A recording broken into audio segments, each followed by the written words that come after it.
What's on, ladies and gentlemen? My name's Ross, I like games, and today, do we have big Disney Lorcana news. And when I say we got big Disney Lorcana news, I mean we've got big Disney Lorcana news. I'm talking new sets that you did not know about before. I am talking about set rotation. I'm talking about 2 new rarities, world stakes. Oh my word, have we gone and been spoiled?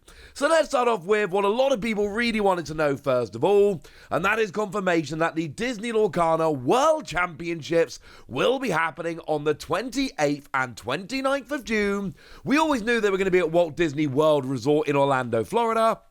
Now we have confirmation of the dates. Of course, you can see the card there, A Whole New World, that promo that was revealed a while ago. We know now that Worlds is a closed event. We've actually known that for a little while now. Yes, that is disappointing for a lot of people, but that's the way it is. What I would say is, please remember this is year 1. This is the first World Championships. And there is already a pretty good history of Ravensburger listening to the concerns of fans. Look at things like the DLCs, which literally quadrupled in size after the initial run sold out too quickly. Obviously, it's too late to change worlds this year, but I'm saying that Ravensburger have shown they listen to fans. So I get the disappointment, but I do think it is only fair to give a little bit of time. And remember that this is, after all, only year 1, there's plenty of Disney Lorcana fun to come. Now, there was a bunch of stuff about Reign of Jafar and a bunch of cards we can look at as well. But first, we need to skip to Fabled, set number 9. Fabled looks awesome. Now, one important thing to note about Fabled, it's going to be a bit of a reprint set. More than half the cards in the set are going to be reprints like Stitch Rockstar, Tinkerbell Giant Fairy, and Winnie the Pooh Honey Wizard. Some people will love the fact that these reprints allow you to get cards that were previously missing. Other people are going to not like the fact that half the set is cards they've already got. There are different camps, it depends what kind of player collector you are. But one thing that is very cool and relevant, we can get new enchanted, like Honey Wizard Winnie the Pooh, which has just become my all-time chase card for Disney Lorcana. Oh my word, I want this card so badly. Now, the way enchanteds are working, we were told, is essentially old cards can come through as enchanteds that never had one before. They will not be reprinting enchanteds. So any cards that were enchanted first time around, they're not giving straight reprints of enchanted cards. That's not happening. However, they are giving enchanted versions of cards that were never enchanted before. Like Winnie the Pooh Honey Wizard. Cannot stress enough how much I love this card and want this card. I think it's wonderful. And now any other card that you have got in your mind as one you wish had an enchanted but never did, oh, that card is on the table. In the briefing we were given, I did ask about whether we would get one reprint set a year, and I was essentially told that that is not some hard and fast rule. For now, we've got Fabled, which is a set with a bunch of reprints, not entirely reprints, I should say. We were told over half, but we were not told the whole set. But there is no rule that says, the 3rd or 4th set of every year or whatever it's going to be is going to be a reprint set. That is not a hard and fast rule for now. It's just Fabled. Oh, and they went and confirmed that the Goofy movie will be featuring in Fabled, and we know they ain't going to be reprints because we haven't had them yet. Awesome. But there are 2 new rarities coming in this set. The one which I've been after for a while is Epic. Now, Epic, we weren't told the pull rates here, but we were told they are easier to find than Enchanted, harder than Legendary. The rarity is between Enchanted and Legendary. Now, I don't know if that means 1 per box, but I'm hoping it means at least 1 per box. They are alternate versions of existing cards. They have gloss treatment like we see on the Legendaries lately, and there are 18 of them in Fabled. We are shown Elsa. That's the one we've been shown for now. But there are going to be 17 others. We were told on the call that there would be 18 of them in Fabled. Far rarer are the iconic cards, like this Mickey. We were told the other one is obviously going to be the Mini, even if we weren't told that. I feel like we probably could have figured that one out.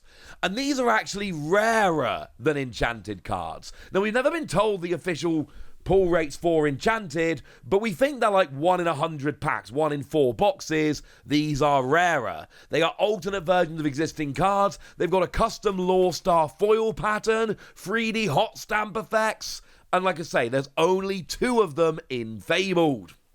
Yeah, these are going to be redonkulously sought after.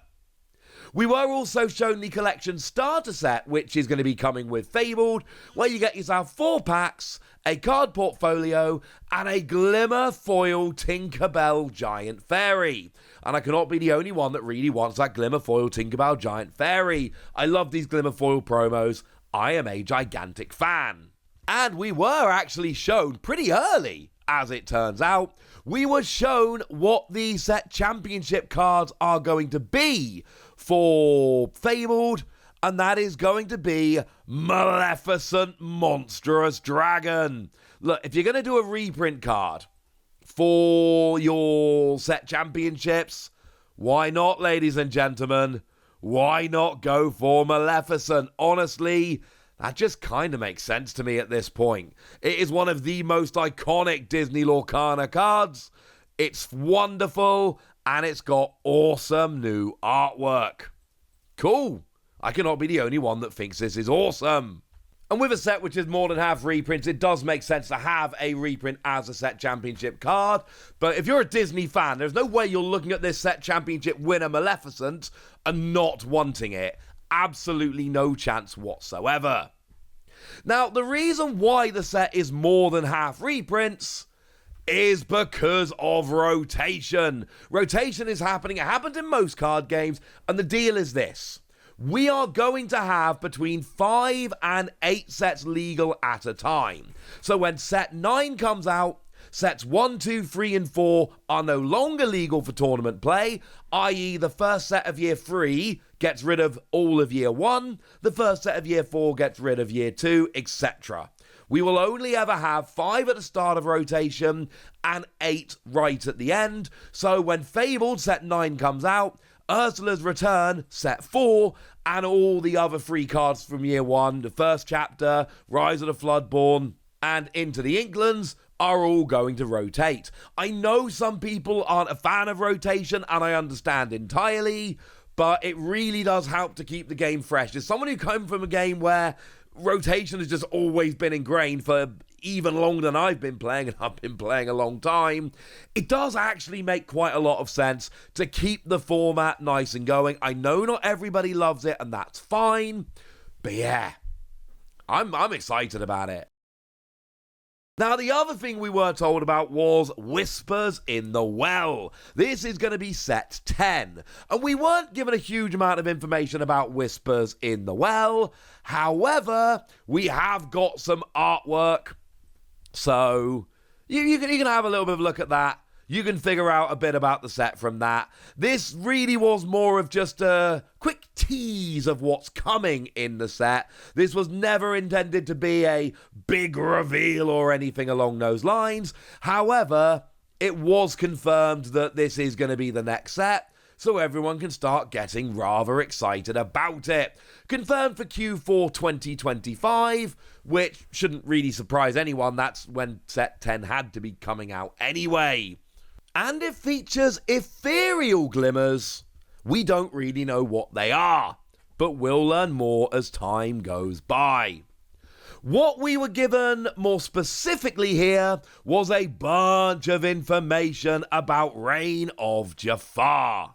Now, this is obviously the next set up, so this is where we were actually given a bunch of proper information, and we were just given, well, a bunch of cards to go and have a look at. Like, for instance, this Bambi. There we go. It's a 2-cost Tinkerbell 3-2 Quest for 1. We've got Minnie Mouse, which is going to be your buy a box promo. So when you go out on release weekend and buy a box, you get this Minnie Mouse. We've got Dual Color or Dual Ink Amber Ruby with Bodyguard, and it gets +1 strength for each damage on her. So no strength to begin with, but it does actually build up quite quickly over time.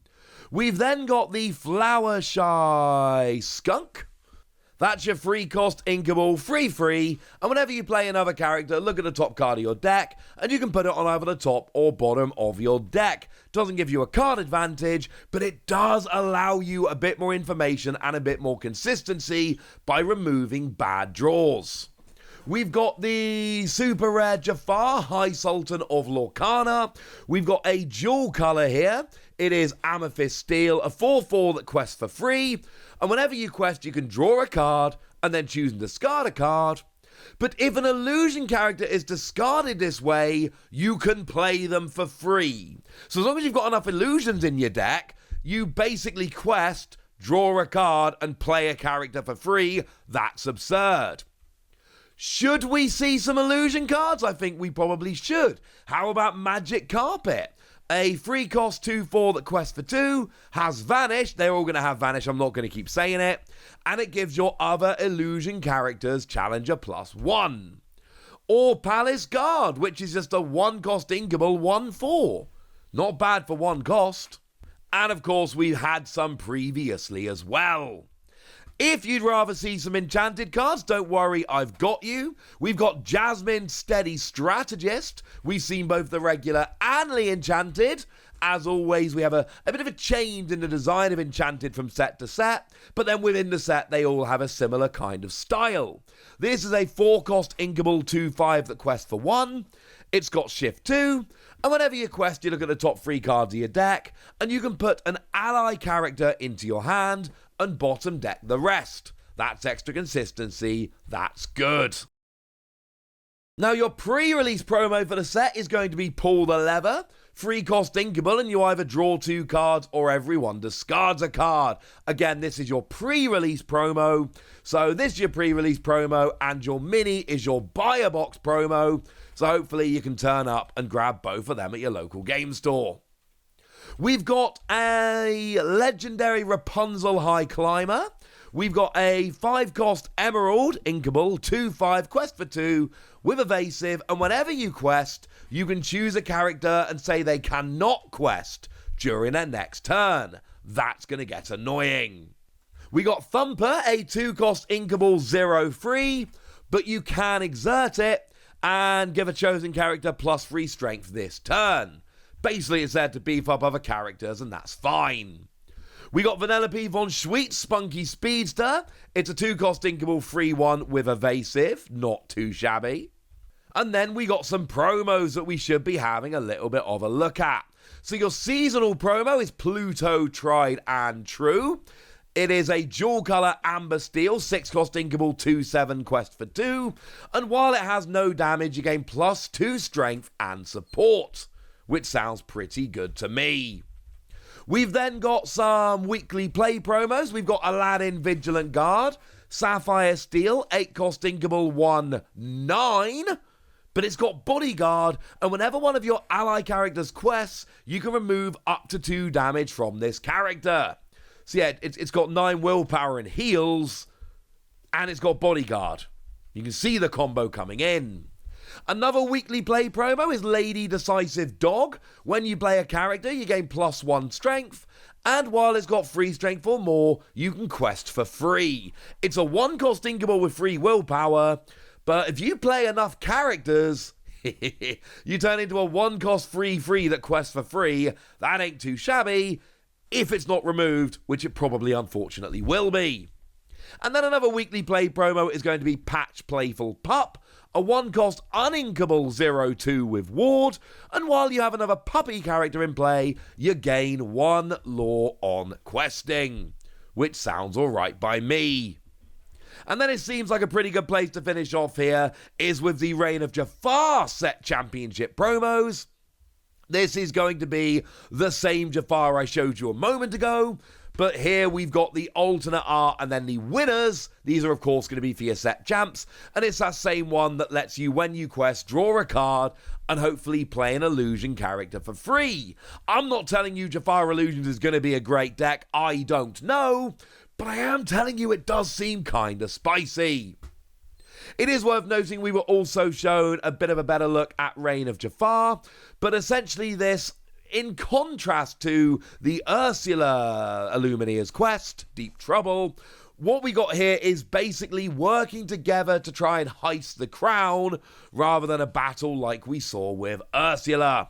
It looks awesome. I'm very excited. I'm going to be getting this and playing it on day one, because Deep Trouble was awesome. I assume this will be as well. I promised you a big bunch of Disney Lorcana news, and between the big Reign of Jafar update, the Fabled update, the little tease about the next set rotation, worlds dates, and all of these promos and products and everything else, oh my word, this was big.